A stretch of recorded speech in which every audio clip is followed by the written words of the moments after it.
Using a probe to monitor the internal temperature of your food is a great way to ensure flavorful results.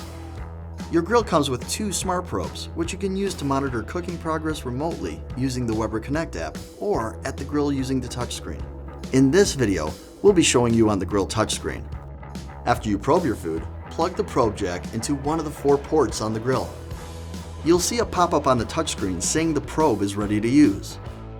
To set a target internal temperature for your probed food, tap here and then tap here.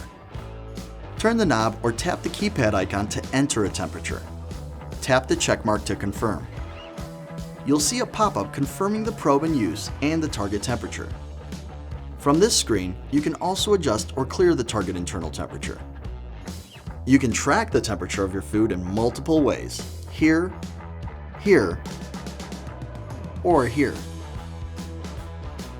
When your food reaches the target temperature, you'll see a pop-up on the touchscreen and get a notification on your phone.